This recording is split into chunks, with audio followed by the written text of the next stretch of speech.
நேயர்களுக்கு வணக்கம். 2025 பிறக்க போகுது. இன்னொரு 5 நாட்கள்ல.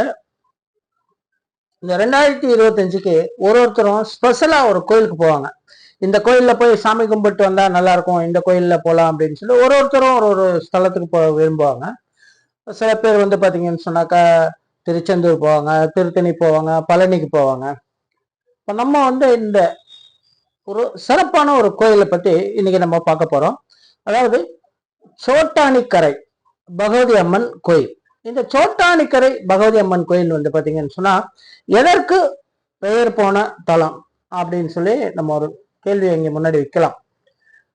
அதாவது சோட்டானிக்கரை கோயில் பாத்தீங்கன்னா செய்வினை, பில்லி, சூனியம், பேய், பிசாசு இந்த மாதிரியான விஷயங்களுக்கு பெயர் போன ஒரு கோயில்.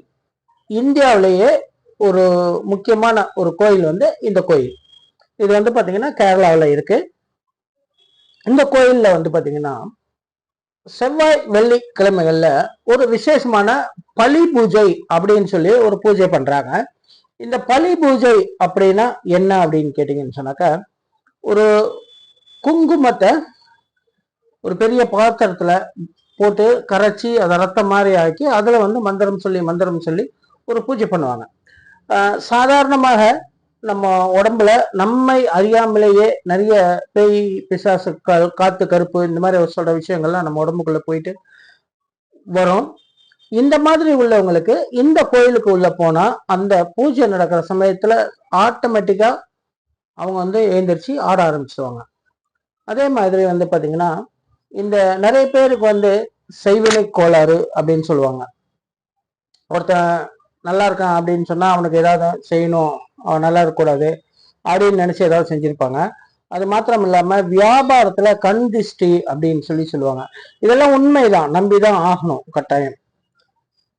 அப்போ இந்த கண் திஷ்டி கோளாறு, செய்வினை பரிகாரங்கள், வியாபாரம் சரியா அமையல, இந்த மாதிரியான விஷயங்களுக்கெல்லாம் இந்த கோயிலுக்கு போயிட்டு நாம அந்த பலி பூஜையில கலந்துகிட்டு வந்தோம்னு சொன்னாக்க நிச்சயமாக நல்ல ஒரு பலனை கொடுக்கும். அதாவது பாத்தீங்கன்னா இங்க இருந்து இரவு நம்ம அங்க கிளம்பணும்னு சொன்னா அடுத்த நாள் மாலையில அங்க போய் சேர்ந்துடலாம். அங்க போய் நீங்க அங்க தங்குறதுக்கு உண்டான ரூம்ஸ் எல்லா வசதிகளும் அங்க இருக்கு. இந்த கோயில்ல பாத்தீங்கன்னா நிறைய சிறப்பம்சங்கள் எல்லாமே இருக்கு.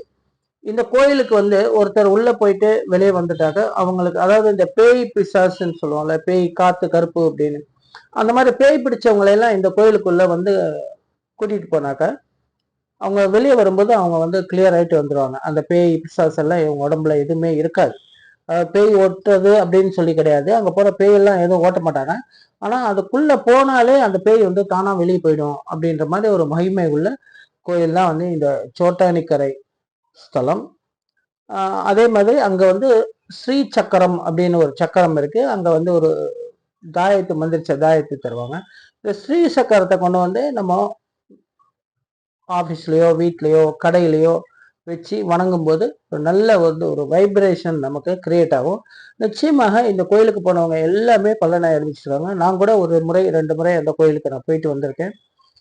உங்களுக்கு வாய்ப்பு கிடைச்சா இந்த நியூ இயர் அன்னைக்கு நீங்க அந்த கோயிலுக்கு போயிட்டு ஒரு முறை தரிசனம் செய்துட்டு வாங்க. உங்களோட பிரச்சனைகள், கஷ்டங்கள், கவலைகள் எல்லாமே நீங்கி நீங்க சுபிட்சமாக இருக்கலாம். நன்றி. வேறொரு நல்ல தகவலோடு சந்திக்கிறேன். இனிய புத்தாண்டு நல்வாழ்த்துக்கள். அட்வான்ஸ் புத்தாண்டு வாழ்த்துக்கள்.